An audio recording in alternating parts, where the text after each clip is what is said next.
Assalamualaikum warahmatullahi wabarakatuh. Waalaikumsalam warahmatullahi wabarakatuh. Ya Mbak, siapa namanya Mbak? Saya Novi Pak dari GMNI. Mbak Novi, ya selamat pagi Mbak Novi. Pagi Pak. Ada perlu apa? Apa yang bisa saya bantu? Jadi begini Pak, saya mau bincang-bincang sebentar dengan Bapak. Jadi akhir-akhir ini saya membaca berita Pak di media sosial bahwa di Morowali Utara, tepatnya di PT GNI, itu sedang terjadi kekisruhan. Ada bentrok antara tenaga kerja asing dan tenaga kerja Indonesia. Bahkan di media sosial sendiri, itu banyak netizen mengatakan bahwa tenaga asing membunuh tenaga kerja Indonesia. Saya ingin tahu bagaimana pendapat Bapak terkait hal tersebut. Oke, ya memang sekarang zaman bebas ini ya. Bebas yang berlebihan gitu ya, sehingga orang bisa membuat apa kata-kata berita sak maunya. Nah, makanya kalian sebagai generasi muda harus hati-hati membaca berita, harus cek lihat dari beberapa sumber ya. Kalau bisa dari sumber yang berlawanan, jangan dari satu sumber yang sama arahnya, sama tujuannya. Saya tidak tahu pasti karena saya tidak pergi ke sana ya. Mungkin pemahaman saya sama dengan Mbak Novi, baca aja. Tapi baca tentunya saya baca dari beberapa pihak, baca dari buruhnya, baca dari serikat pekerjanya atau organisasi buruhnya, baca dari manajernya, baca juga dari pemerintah. Nah, saya ambil aja dua di sini ya, pendapat dari pemerintah dan pendapat dari Ketua Serikat Pekerja Nasional ya. Pemerintah dalam ini yang berwenang adalah Menteri Tenaga Kerja, dan beliau mengatakan bahwa tidak benar kalau ada perselisihan antara TKI dan TKA. Yang benar adalah bahwa antara perusahaan dengan pekerja dia harus bedakan ya. Nanti kalau antara TKI dengan TKA itu bisa menjadi isu rasialisme, tapi antara perusahaan dan pekerja, dan itu bisa terjadi dimanapun juga, bukan hanya dari perusahaan asing dengan tenaga dalam negeri, tapi bisa juga perusahaan dalam negeri dengan tenaga dalam negeri, bisa terjadi ya. Oke. Jadi yang terjadi di sana itu katanya ada pekerja, sebagian pekerja menuntut supaya perusahaan memperbaiki fasilitas, memenuhi hak buruh ya. Karena dialog 1 kali, 2 kali, 3 kali mungkin enggak berhasil, demo. Tapi kan tidak semua buruh demo, ada yang mau demo, ada yang tidak mau demo.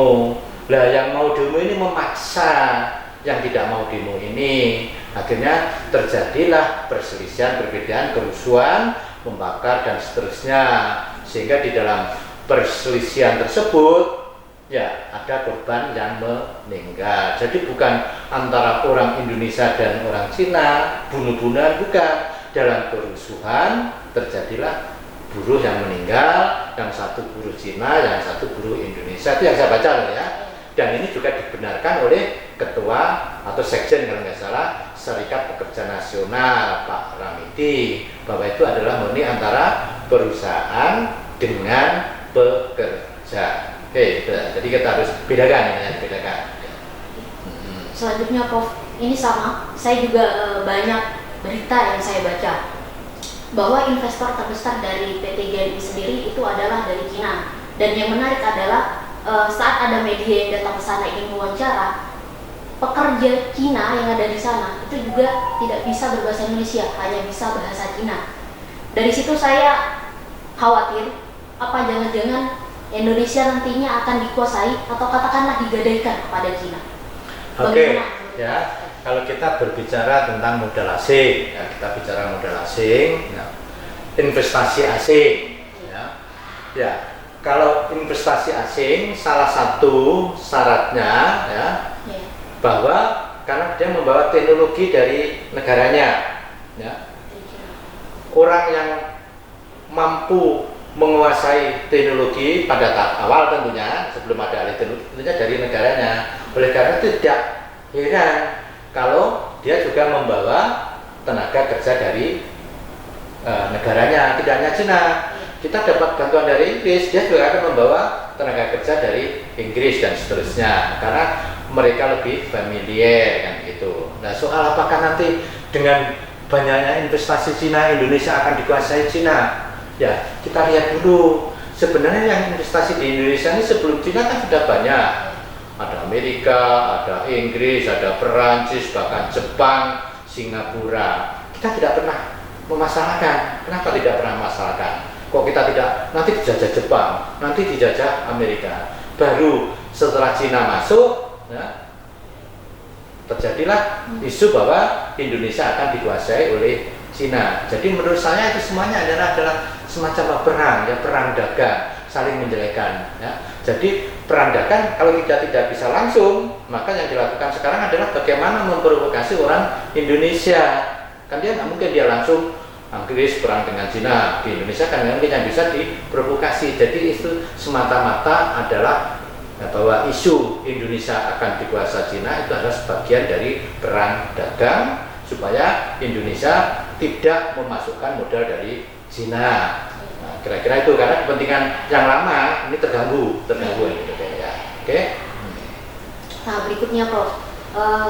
Saya ingat dalam Trisaktinya Bung Karno itu pernah mengatakan bahwa Indonesia harus bisa berdikari secara ekonomi.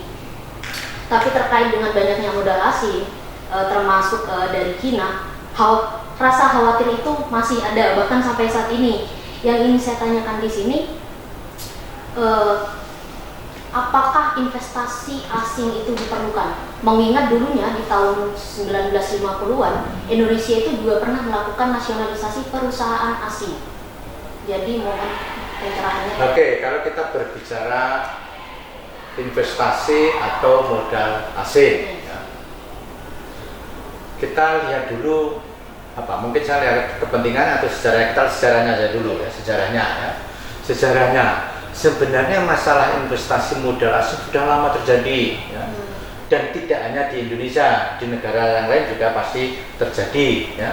Kalau kita lihat Indonesia sejak zaman Belanda, dengan dimulainya eksploitasi sumber daya alam, pada waktu itu pertanian, kopi, ya, cengkeh, teh dan sebagainya, ya.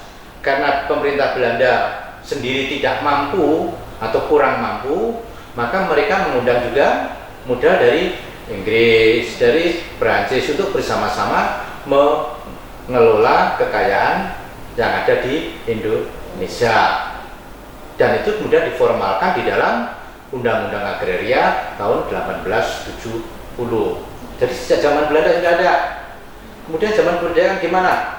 Nah, setelah kita selesai perang, ya, tahun 50-an, ya, karena tahun 45 sampai 50 itu perang terus, kita nggak sempat mikir, ya, negara, pemerintah, ya. Baru tahun 50-51 mulai memikir membangun ekonomi. Juga melihat bahwa kita tidak mampu. Maka pada waktu itu Menteri Perdagangan Profesor Sumitro juga mengutak-utik bagaimana mendapatkan modal, ya. Modal dalam negeri nggak cukup, bagaimana kita mengundang modal dari luar negeri, sehingga akhirnya muncul undang-undang yang disahkan tahun 58 undang-undangnya. Di situ sudah mulai boleh modal asing masuk Indonesia dengan syarat satu, tidak berusaha di bidang yang menguasai hajat hidup orang banyak. Kedua, kalaupun perusahaan asing berusaha di bidang-bidang yang dikatakan kunci, harus bekerja sama dengan perusahaan swasta nasional. Itu di zaman yang katanya Orde Lama ini, ya. Kemudian tahun 65 ada pemberontakan, ya, ada istilahnya apa? Menurut istilah yang kalian dengar mungkin G30S, ya. Kalau Bung Karno mengatakan stop, ya. Maka Pak Harto yang menggantikan Bung Karno, yang pada waktu melihat inflasi tinggi, ya, maka fokus pada pembangunan ekonomi, sehingga sempat muncul slogan ekonomi yes, politik no. Ngundang para pakar ekonomi. Kebetulan pakar ekonomi pada waktu adalah sebenarnya lulusan dari University di Amerika sana, Berkeley, ya. Sehingga muncullah istilah mafia Berkeley. Nah, pikiran mereka sangat kapitalistik, sangat liberalistik. Setelah diskusi seminar berkali-kali, muncul satu kesimpulan bahwa harus mengundang modal asing. Maka berangkatlah tim ini, Profesor Sumitro, Wijoyo Nitisastro, Emil Salim, ya, Toro Jatun, ya, dipimpin oleh Menteri Luar Negeri pada waktu itu, Bapak Adam Malik, Menteri Ekonomi pada waktu itu, Hamengkubuwono ke-9, Sultan Hamengkubuwono ke-9, ke Jenewa, mengundang berbagai ya, kapitalisme, ya, kapitalis dunia, Rockefeller, ya, segala macam, banyak, Inco, British, Shell, ya, diundang dalam satu pertemuan rapat bersama. Ayo, aku ini punya kekayaan seperti ini. Tuan, apa yang bisa Anda lakukan? Silakan pilih mana yang Anda pilih, syaratnya apa? Silakan Tuan yang membuat syarat. Akhirnya bagi-bagilah Indonesia. Inggris di Sumatera, Amerika di Papua, Jepang mungkin di Sulawesi, dibagi-bagi. Perusahaan A, tambang, ini hutan dan seterusnya. Mereka yang memilih, mereka yang menentukan syaratnya. Nah, untuk mengamankan perlu undang-undang, dibuatlah undang-undang. Lagi-lagi tim ini nyerahkan, oke, silakan buat undang-undang. Mereka membuat undang-undang, diberikan pada tim koreksi 1-2, disetip di 1-2, disahkan, jadilah undang-undang penanaman modal, Undang-Undang Nomor 1 tahun 1967. Itu sebagai payung hukum masuknya para kapitalis dunia untuk menjarah kekayaan sumber daya alam Indonesia. Salah satu contoh yang paling gampang, ya Freeport diberi hak 30 tahun tanpa syarat, sekian tahun bebas pajak, tidak ada nasionalisasi, tenaga ahli dari mereka semua, bahkan bahan-bahan pakan dan pangan untuk pekerjanya juga didatangkan dari mereka. Itu yang terjadi pada zaman Orde Baru, zamannya Pak Harto, di dalam menarik modal asing.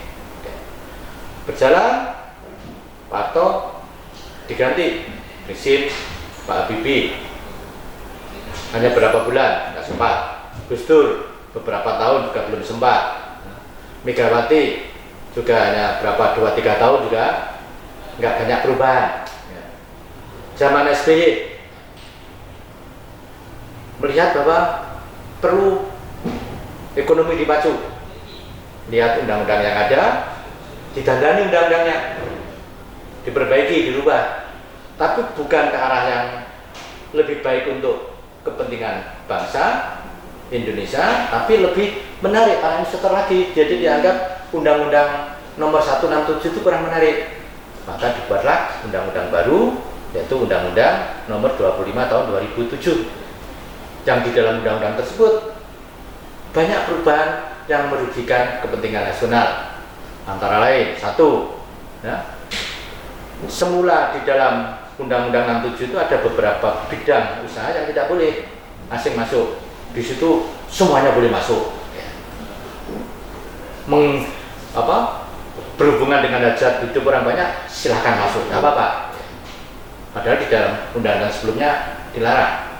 Yang kedua, hak guna usaha. Kalau di dalam undang-undang sebelumnya yang menggunakan UPA, itu HGU hanya diberikan waktu 35 tahun. Nah, setelah 35 tahun dilihat evaluasi, kalau dia baik boleh diteruskan 25 tahun. Oke. Nah, di zaman SBY dirubah dengan undang-undang tadi, 35 tahun boleh diperpanjang 35 tahun, boleh diperpanjang 25 tahun. Jadi 95 tahun diberikan pada awal. Kalau dalam UPA enggak, 35 tahun selesai dulu, dilihat, kalau baik baru diperpanjang. Kalau SBY enggak, 35, 25 boleh di awal. Yang kedua, kerugian yang kedua. Yang ketiga, tidak jelas alih teknologi. Jadi yang diekspor ya bahan mentah. Nggak ada pabrik-pabrik pengolah bahan mentah di Indonesia. Untuk menjajakan tadi, menarik investor modal asing, SBY pergi ke Inggris, pergi ke Jepang. Puncaknya di konferensi APEC di Bali, beliau mengundang beberapa CEO perusahaan-perusahaan besar, kapitalis untuk nawarkan lagi, silakan Anda berusaha di Indonesia. Inilah jaminan yang saya berikan. Itu di zamannya Pak SBY. Ya. Zaman Jokowi gimana? Perlu nggak modal asing? Jokowi juga berpikir kita untuk bangun nggak punya uang, maka tetap perlu modal asing. Hanya beliau melihat mana yang merugikan, mana yang tidak. Kan tidak bisa memotong perjanjian yang sudah ada. Ya perjanjian sudah jalan terus. Ya. Hanya waktu Freeport mau memperpanjang nggak boleh. Akhirnya dalam perjalanannya akhirnya apa? Freeport diambil alih sekarang, kan gitu. Ya. Blok Mahakam diambil